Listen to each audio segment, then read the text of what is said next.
আপনি ইচ্ছা করলেই আল্লাহর অভিষেকের অনুষ্ঠানে অংশগ্রহণ করতে পারেন না। তার জন্য আল্লাহর বিশেষ দয়ার প্রয়োজন। আল্লাহ যদি দয়া করার সুযোগ দেয় তাহলে আপনি অংশগ্রহণ করতে পারবেন। সম্মানিত আশিকের রাসূলেরা, কুল কায়নাতের রহমত ছিলেন রাসূল, যাকে বিশ্বাস করার নাম ঈমান। যে রাসূলকে যতটুকু ভালোবাসবে তার ততটুকু ঈমান আছে। যার রাসূলের প্রতি মহব্বত নাই তার ঈমান নাই। যার ঈমান নাই সে যা খুশি তা বলতে পারে না পারে না। আর যার রাসূলের প্রতি মহব্বত আছে, ঈমান আছে, সে কিন্তু হিসাব কিতাব করে কথা বলে। আমরা তো আসলে জানি না, পবিত্র কোরআনে এমনি আমরা শুনছি আল্লাহর ৯৯টা নাম আছে, শুনেছি। আল্লাহর কয়টা নাম? ৯৯টা নাম। কিন্তু প্রতিটা নামের সাথে অসংখ্য কোরআনের আয়াত দলিল আছে। তো আমাদের আল্লাহর পরিচয় জানতে গিয়ে আমরা কিন্তু ছোট্ট করে আল্লাহর স্বরূপটা বর্ণনা করেছিলাম। আরও কাজ বাকি আছে, যেটা হচ্ছে আল্লাহর পরিচয়, মানে আল্লাহর গুণাগুলির উপরেও আমাদের কিছু লেখার দরকার আছে, বাকি আছে। সেগুলা করতে গেলে দেখা যায় অনেক সুন্দর সুন্দর কথা যেগুলো আমরা কোনোদিনই জানি না, কোরআনই আছে। অথচ থাকলে কি হবে আমাদের জানা নেই। আল্লাহ বলে, হে রাসূল, আপনি যদি কাফেরদেরকে প্রশ্ন করেন যে এই দিন দুনিয়ার মালিক কি, কাফেররা বলবে আল্লাহ। তাহলে আল্লাহ বুঝাইতে চাচ্ছেন কাফেররাও আল্লাহকে বিশ্বাস করে। কি এই কোরআনের অর্থ কি? আপনি যদি অবিশ্বাসী কাফেরদেরকে বলেন এই দিন দুনিয়ার মালিককে, আল্লাহ বলবে কি আল্লাহ। তাহলে বোঝা যায় কাফেররাও আল্লাহকে বিশ্বাস করে। তাহলে ওরা কাফের হইল কেন? শুধু রাসূলরাও বিশ্বাস করে গেল। পরিষ্কার না? পরিষ্কার না? এবং অন্যান্য আয়াতে এইরকম বলেছে, হে রাসূল, মানে বিভিন্ন রকম কথা। হে রাসূল, যারা আপনাকে নজর দিয়ে আপনার কাছে তওবা করেছে, তারা কি মনে করেছে এই নজর আল্লাহর কাছে পৌঁছে নেই?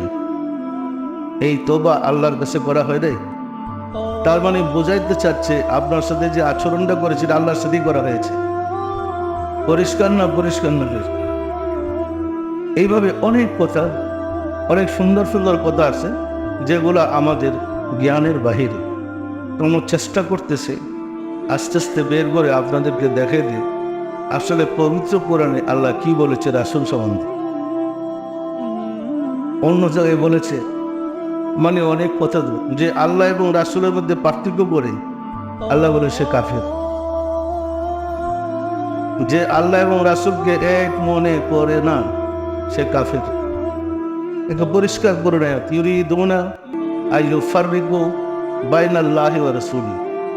যে আল্লাহ ও রাসূলের মধ্যে পার্থক্য করে এক মনে করে না সে কাফের। তাফসীর কারকগণ পেছ লেগে গেছে, দুজন কি করবে? দুইজনকে এক মনে করতে হবে। কি একটা বিরাট ব্যাপার না?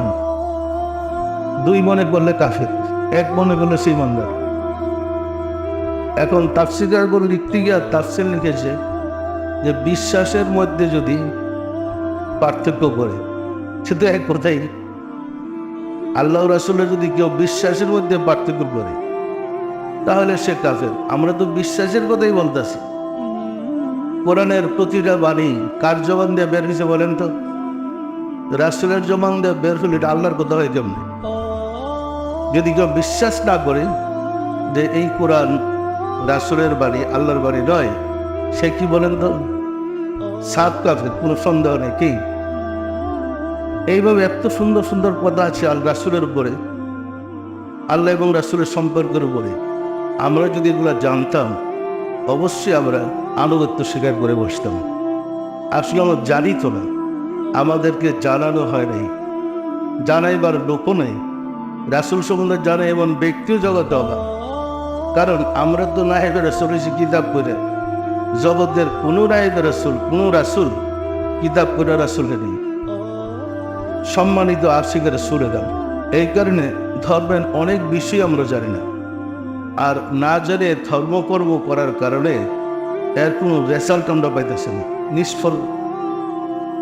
না জেনে ধর্ম করে যা রেজাল্ট হচ্ছে একদম নিষ্ফল, কোনো ফল হচ্ছে না। ধর্ম জেনে ধর্ম করতে হবে। যেহেতু আজকে আমাদের পরামর্শ হচ্ছে আমরা কিভাবে 10ই মুহররম আশুরার অনুষ্ঠান উদযাপন করব। যেহেতু আশুরার অনুষ্ঠান আল্লাহর অভিষেকের অনুষ্ঠান, আল্লাহর অনুষ্ঠান, সেহেতু আমাদেরকে অধিক সতর্কতার সাথে, আজিজের সাথে, মহব্বতের সাথে খেদমত করতে হবে।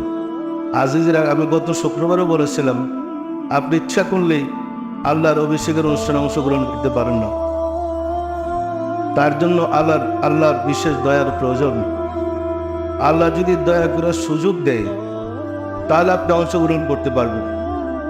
সুযোগ না দিলে আপনার ভাগ্যে এই অনুষ্ঠানে অংশগ্রহণ করার সুযোগই আসবে না।